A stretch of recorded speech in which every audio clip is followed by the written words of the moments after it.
ஹரிஹி ஓம். ராதே கிருஷ்ணா.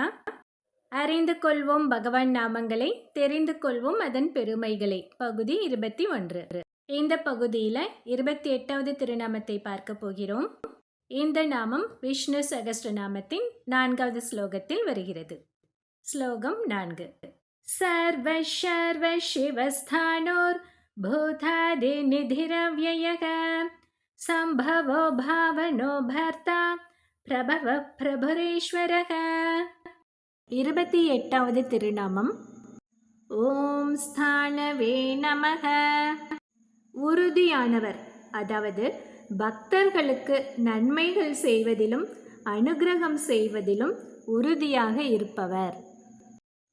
இதை பற்றி விவரமாக ராமானுஜர் வாழ்க்கையிலிருந்து பார்க்கலாம். ஒரு சமயம் திருநெல்வேலி மாவட்டம் ஆழ்வார் திருநகரிலிருந்து திருமலை யாத்திரைக்கு, அதாவது திருப்பதிக்கு சென்ற திருமால் அடியார்கள் வழியில் மதுராந்தகத்தில் ஏரி காத்த ராமரை தரிசிச்சுட்டு மதுராந்தகம் ஏரிக்கரையில் அவங்க கொண்டு வந்திருந்த பொருட்களை கொண்டு தாங்களே உணவு தயாரித்து உண்டார்கள். அப்படி அவங்க சமைக்கிறப்பையோ சாப்பிட்றப்பையோ நம்மாழ்வார் எழுதின திருவாய்மொழி பாசுரங்களை சொல்லிக்கிட்டே வேலை செஞ்சாங்க. சாப்பிட்றப்பையும் அந்த பாசுரங்களை சொல்லிக்கிட்டே சாப்பிட்டார்கள். அந்த உணவோட வாசனையால் ஈர்க்கப்பட்ட ஒரு உடும்பு அவர்களின் அருகில் வந்தது. அந்த கூட்டத்தில் உணவருந்தி முடித்த ஒரு சிறுவன் திருவாய்மொழியின் நிறைவு வரியில் உள்ள பிறந்தார் உயர்ந்தே அப்படிங்கிற அந்த ஒரு தொடரை சொல்லிக்கிட்டே வாய் கொப்பளிச்சு துப்புறப்ப அந்த தண்ணி அந்த உணவு வாசனைக்காக இருந்துச்சு இல்லையா, அந்த உடும்பு மேலே தெரிச்சுது.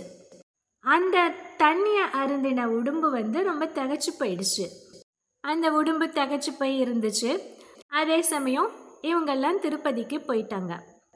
திருமலைக்கு போய் ஏழுமலையான சேவிச்சுட்டு வரும் வழியில் திரும்பவும் மதுராந்தகம் ஏரிக்கரையில் அந்த அடியார்கள் உணவு சமைத்து உண்டார்கள்.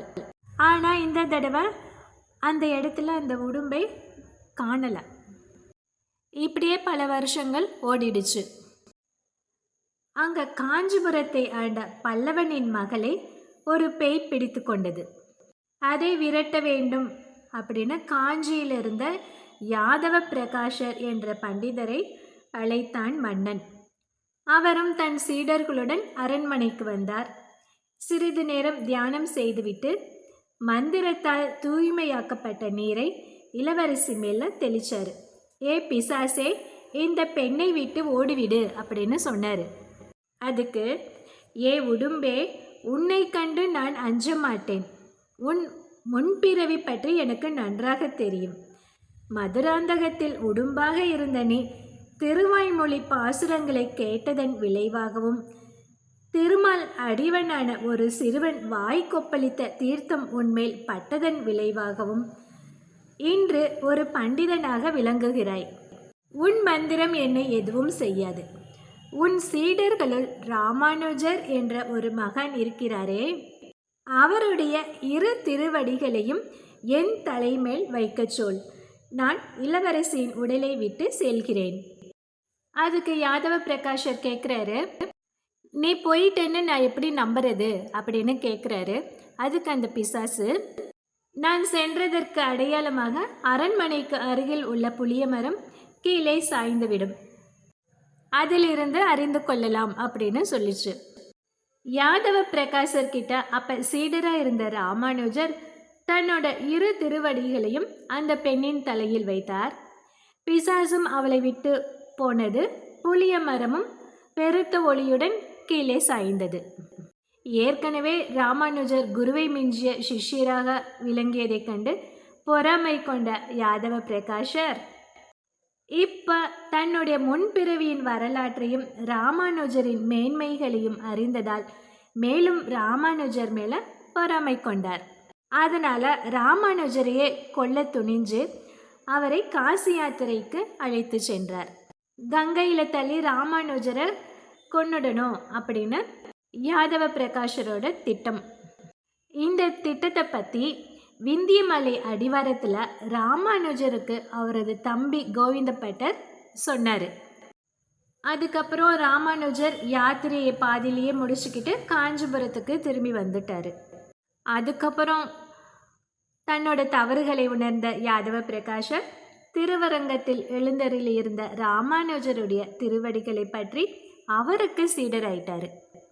தான் செஞ்ச தவறுகளுக்கெல்லாம் தன்னை மன்னித்தருளும்படி ராமானுஜரை வேண்டிக்கிட்டார்.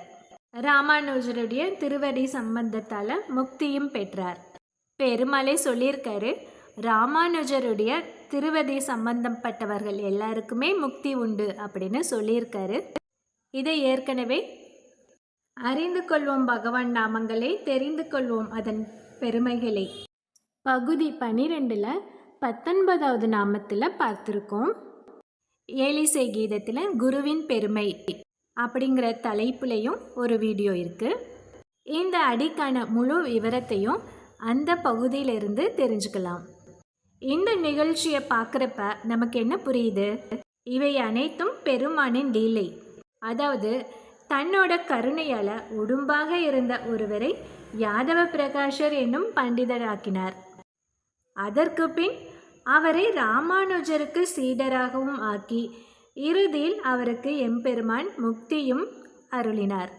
இப்படி எல்லை இல்லாத அழிவில்லாத தன் அருள் பார்வையால் ஈ, எறும்பு இப்படி எல்லா உயிரினங்களுக்கும் கூட கருணை புரிந்து அவற்றை ஜனன மரண சுழற்சியிலிருந்து விடுவிப்பார். அதனால தான் எம்பெருமான் ஸ்தானு அப்படின்னு அழைக்கப்படுகிறார்.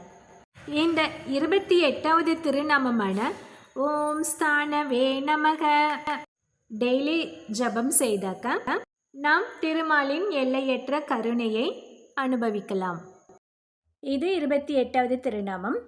அடுத்து 29வது திருநாமம் ஓம் பூதாதயே நமக. இதை அடுத்த பகுதியில் பார்க்கலாம். ஹரி ஓம்.